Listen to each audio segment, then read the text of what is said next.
What's up, guys? Welcome to Daily Dose of Reddit. This is your host, Zach, and today's subreddit is r/FatPeopleStories. Alright, this story's called Cousin Kearney, Part 1. Many years ago, my friend had a horrible friend roommate who was obnoxious and full of fat logic. I enjoyed hearing the crazy antics of the roomie, but sometimes I thought, wait, no one can be this bad. I didn't think my friend was lying, but the stories were pretty hard to believe. What kind of person could behave like this? Then I met my own version of the same person, right down to the obnoxious fake giggle. I did not grow up near my cousin Kearney. She is a somewhat distant cousin who grew up in a neighboring state from me. She and I were the same age though, so I'd heard a little bit about her growing up, but then didn't meet her until we were nearly 40 years old. Through some weird twist of fate, we both ended up living in the same town in a distant state from where we grew up. I only found out she lived here in the town because my mother found out through family gossip. Mom felt that I must go meet up with her. Oddly curious, I decided to go for it. My husband and I were pretty much empty nesters at the time, and she had no kids and her stepkids weren't around. I hoped they might be a nice couple to hang out with, since none of us would have little kids underfoot. First thing I noticed was that she and her husband, Harry, are both obese. Not morbidly yet, but getting there. My husband and I are both veterans. We like to be active, eat somewhat healthy, and take care of ourselves. We enjoy being outdoors and going hiking, biking, going to festivals, or participating in charity walks or fun runs. We have a lot of energy. Unsurprisingly, I'd quickly find out that Kearney and Harry are both allergic to any and all physical activity. They were very much indoor people. All weather seems to offend them, and they are always too hot or too cold unless sitting in front of an AC in the summer months or a heater in the winter months. Additionally, I like cooking and experimenting with all kinds of different recipes and cuisines. And I particularly enjoy incorporating a lot of vegetables into my meals. Kearney and Harry eat exclusively fast food and particularly hates all vegetables except French fries or ketchup.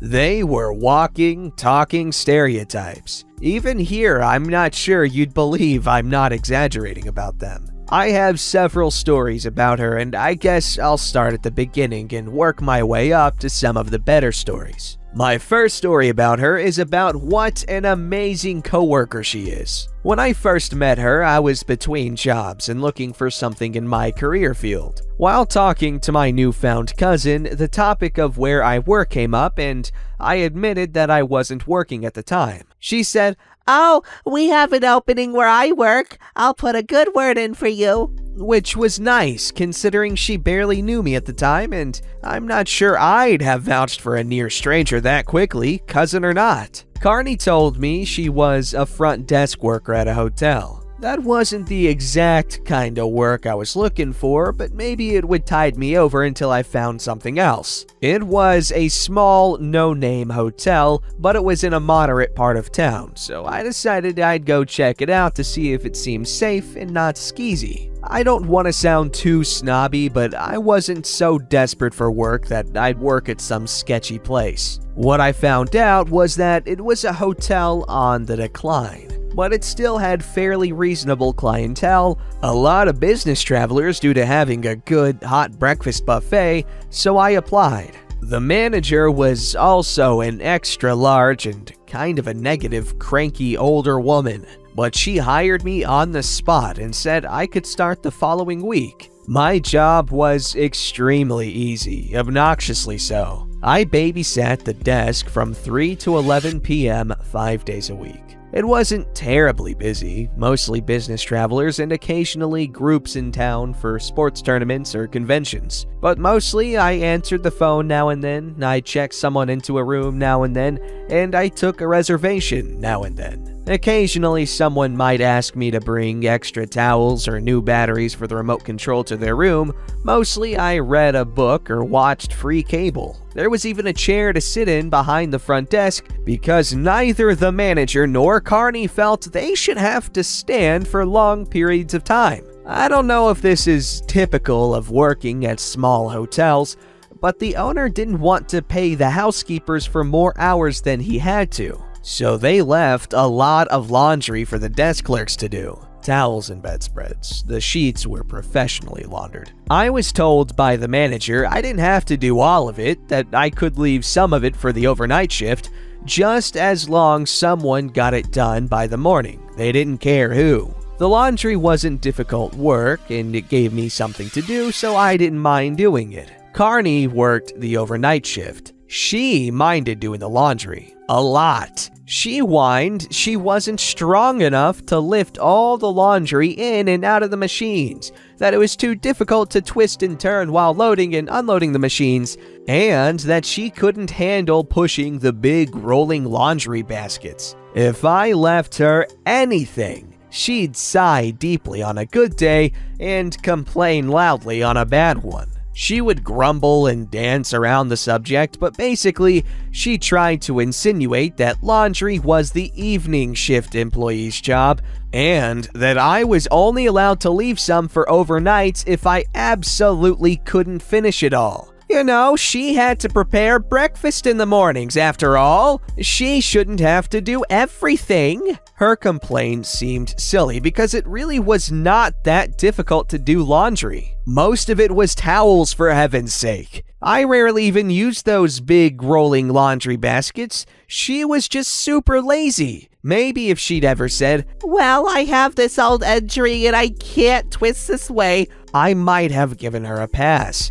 But I never heard about a particular injury. She was just really out of shape and didn't much like doing the slightest amount of physical activity. I simply got into the habit of doing all the laundry on the evening shift so as to not have to listen to her whining. She wasn't just a coworker but a relative, so I wanted to get along and not argue or be petty. It didn't matter that much to me. After I'd been working there a few months, Kearney decided she had to have the evening shift to work around the hours she was picking up at a second job. Out of the blue, I was told by the manager that I'd be switching to the night shift. I was a bit blindsided by this news. No one asked how I felt about it or if I'd even be available to work that shift. I was just told. When I questioned why I had to give up my shift, I was told Kearney had seniority and could choose what shift she wanted. It's a small business though, so I didn't have many rights or options. I might have just quit then, but I guess I was in a rut and being a bit lazy about job searching, so I went along with it. I wasn't all that upset, but the part that really bothered me was that Cousin Kearney never said anything about this to me directly, even though I was seeing her pretty much every day. Why not just talk to me? How hard is it to say,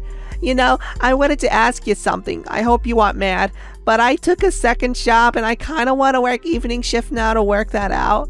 Would you hate me if I wanted to swap shifts with you? But I guess she was afraid I would get mad and say no, or yell at her or whatever, so she took the cowardly way out and said nothing to me, instead choosing to whine to the manager to get her shift changed, then making the manager tell me. I don't know that she whined, but I sort of always pictured it going that way. Fine, whatever, I could do the night shift schedule. I was simply a bit miffed at how it was all handled. I wish she'd just talk to me about it like a grown-up. Now, while I'm on overnights, not surprisingly, she started leaving all the laundry for me. When I said something to her about it, when I worked the evening shift, remember it was supposed to be the evening shift's job to get all the laundry done? Her excuse was, Oh, I thought you liked doing it. I'm doing you a favor so you don't get bored. It's so boring on night shift. I soon found she would always giggle stupidly whenever she was giving me a dumb answer or an obviously fake excuse. Like she knew she was guilty but hoped to dismiss everything away with a giggle. It became an obvious tell that she was full of crap and knew it. I'm an easygoing person generally, and I tend to put up with more crap than I should because I choose my battles, and I'm only gonna get a case of the ass if something is really important to me. In a way, she was right. Graveyard shift at the hotel was even more boring than the evening shift. So I honestly did need to keep busy, and I let her beaver sausage slide. I just did the laundry without complaint and let her get away with being lazy. If you're wondering how I got even with her, I didn't have to. Karma took care of it for me, so my hands remained clean. See, switching shifts came to bite her in the butt because now that more people saw and interacted with her, her shortcomings as a desk clerk were on full display. This is already a bit long, so I'll save that for next time. I know this is starting out slow, but the stories get better. I cannot wait to get to the one about her move. Okay, so this is a really long series. There's I'm pretty sure I saw a part 9. I don't know how far it goes, but so I'm really excited to see what else is in store for us with this series.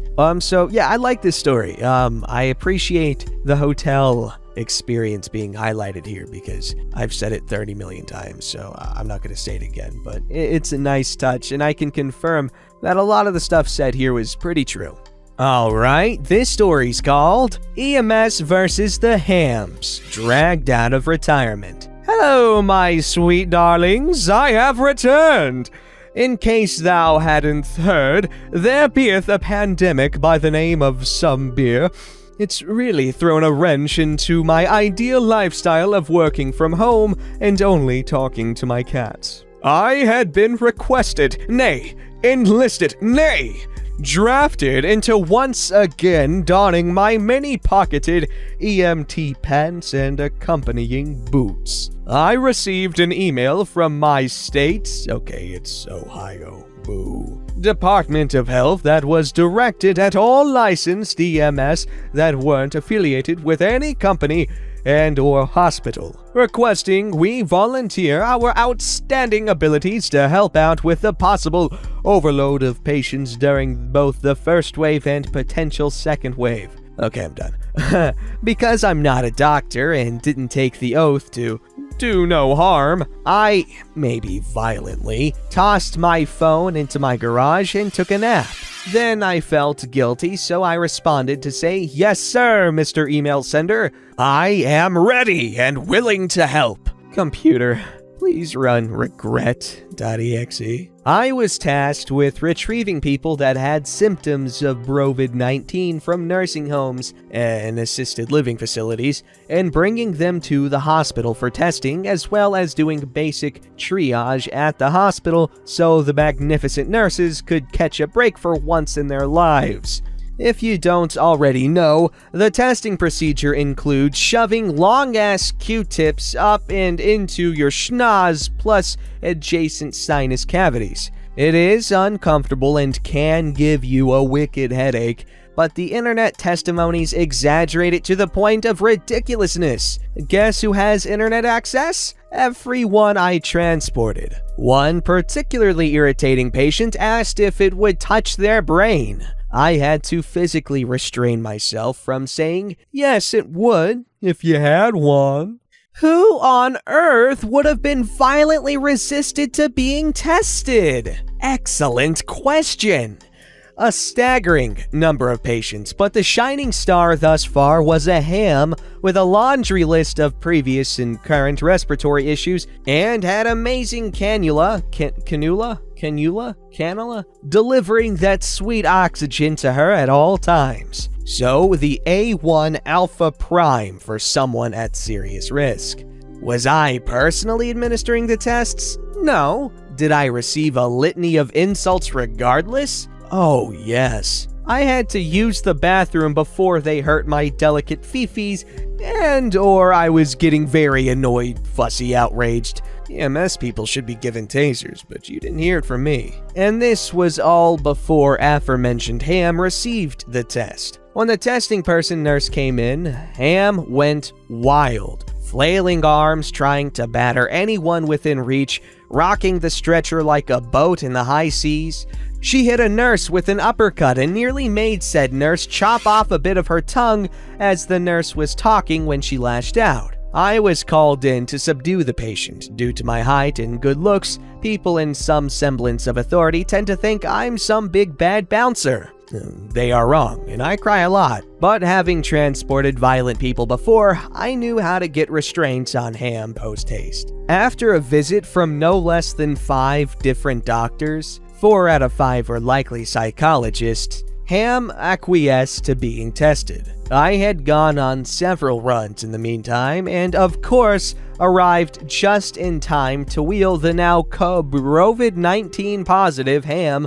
up to her hospital room. On our route to her room, she kept trying to overturn the bed. See my first story for how not well this would go for her, told me she was not COVID-19 positive, she was, and said she hoped I got the virus and died. So, same, but also how dare? She continued on with how she was being put away because the virus was genetically engineered to target fat people, how they're a fragile species. Yes, species. And deserve gentle treatment. And how could we not see the conspiracy that's unfolding in front of our very eyes? She also kept trying to cough on me, so the whole "I'm not infected" show lost its luster.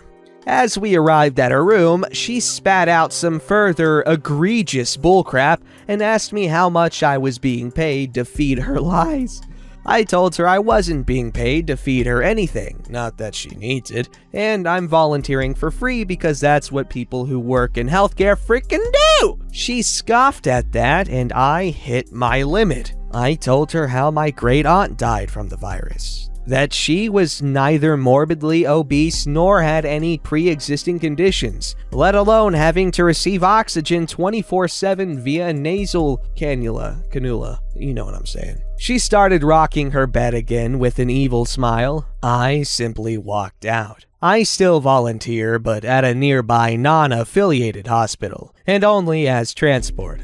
Also, I had COVID-19 before it was a thing, so anyone else who has it is just trying to copy me. In reality, before the virus was recognized as the pandemic it certainly is, I was very sick for a few weeks back in January and was holed up at home. I recently got tested and have antibodies indicating I had the virus.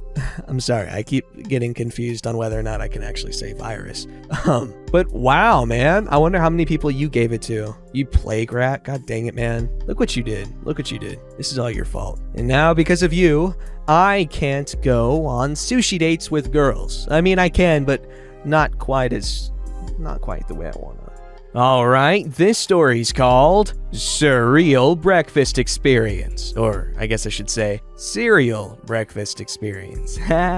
Today I took my son to breakfast at a chain restaurant called Another Broken Egg Cafe. If you're familiar, you know pretty much the entire menu is 500 to 1200 calories per meal, plus condiments and a drink. It has a bar, and a lot of people who frequent this place are day drinkers as well, so you can easily put down 2,000 to 3,000 calories over a single meal. It's definitely not a health food restaurant if you catch my drift, but I'm a big fan of their sweet and savory sausage. Anyway, I overheard another diner say, I just can't lose weight. I always eat healthy. I never eat fast food. I never thought I'd hear literal ham logic in real life, so I had to glance over. Yep, a ham dining with a man and woman about the same age. Their meals hadn't arrived, but at 9 a.m., she was already drinking a cocktail with an appetizer of biscuit beignets. Half of an order of those is 680 calories. That wasn't the interesting part, though. The man was in a wheelchair with very small legs, but a ripped, very muscular torso. Despite his clear disability, he obviously kept in shape. It was very surreal, not as interesting as most of the stories I read here, just ham world things. That is quite funny. Honestly, though, you don't really think about, or at least I don't think about calories when I'm eating out and stuff. I just think fast food, unhealthy, everything else, it's just food, you know? Obviously, that's not the best way to think about it, but it's important to have a healthy sort of relationship with food. There was this guy, Hybrid Calisthenics, check him out, he's pretty cool, but he was saying that, like, he eats whatever he wants, but, like, he just knows what's, you know, better for him to eat. So if he wants chocolate cake, he'll eat chocolate cake, but he'll be careful with how much he eats. So basically, don't forbid yourself from eating something, because in your mind, you're gonna put it on a pedestal, and that's gonna cause you to eventually break, and when you break, you're gonna go ham on that ham. Don't forget to like, subscribe, and hit that bell to never miss an episode.